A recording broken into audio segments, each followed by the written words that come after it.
It's time for the Longines Chronoscope, a television journal of the important issues of the hour, brought to you every Monday, Wednesday, and Friday.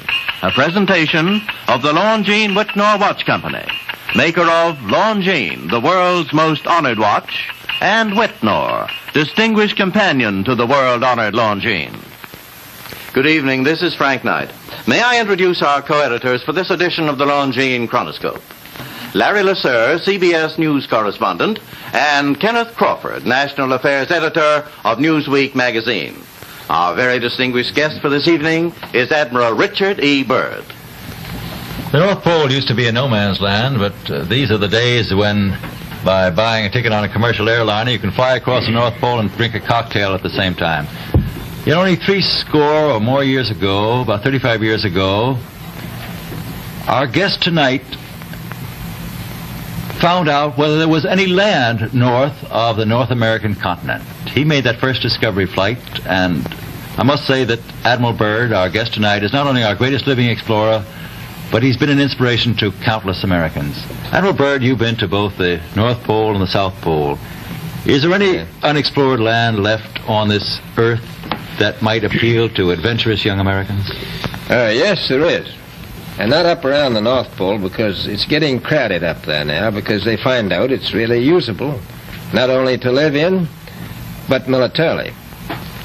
But strangely enough, there's left in the world today an area as big as the United States that's never been seen by a human being. And that's beyond the pole, on the other side of the South Pole, from Middle America.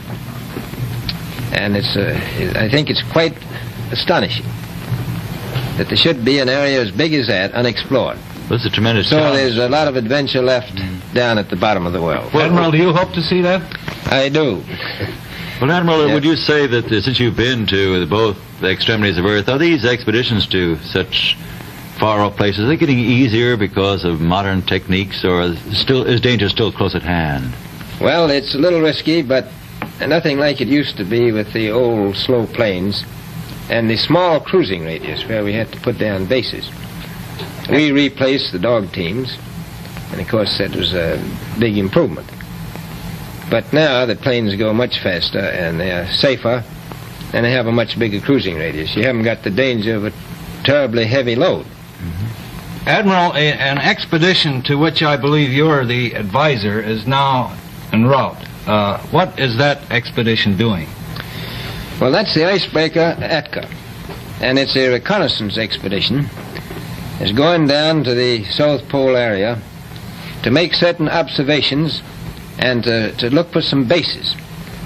They will be back in April, and they will report back, and upon the information we get from that undertaking, we will base the bigger expedition that's to follow. Is that very definitely planned, or is that... That is being planned right now.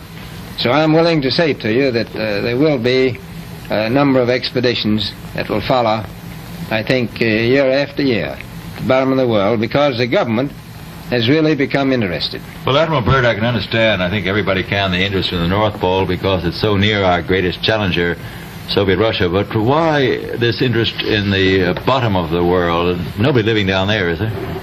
No, it's pretty cold. There's only one permanent resident, that's the emperor penguin. The little ones live further north. I tell you one reason they're interested. It's by far the most valuable, important place left in the world for science. That's why the scientific groups all over the nation are really interested. But more important than that, it has to do with the future of the nation, those to come after us, or even during your lifetime. Because it happens to be an untouched reservoir of natural resources.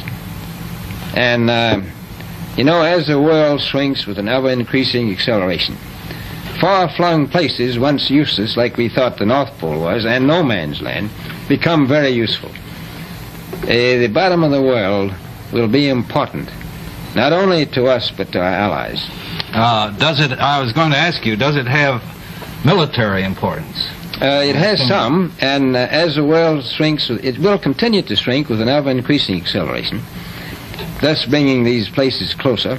And in the future, I can see a time when it will be very, very important strategically. Well, has the development of air power increased the strategic importance of places like the very much Palma Peninsula, was it? Very much so. Even now, if anything happened and we lost the Panama Canal, we would have to control the islands just north of Antarctica, which are part of Antarctica, and between there and Cape Horn. I've heard it said that there are 7 continents in the world, and one of them has never been seen by a woman, and that's Antarctica. Is that actually true? Well, if the Palma Peninsula is an island, as far as I know, that's true. No woman's ever stepped foot upon the Antarctic continent, and it's the most peaceful place in the world. Well, I'm sure that won't last very long. I understand that now. But may I ask you, is there a great difference between the top of the world and the bottom of the world? There is. Now, the North Pole is the center of an ocean 10,000 feet deep. The South Pole, the center of a plateau 10,000 feet high. The North Polar Sea is surrounded by continents that are slightly frozen. The Antarctic continent is surrounded by a belt of ice, frozen seas of at least 1,200 miles thick. Now, the South is a plateau. It gets in some places 14,000 feet up. I've been over areas about 13,000, and it's a little bit chilly up there. So there's that big difference between the top and bottom of the world. The North really isn't very cold up there on the Arctic Ocean. Not compared to the South. Admiral Byrd, we often hear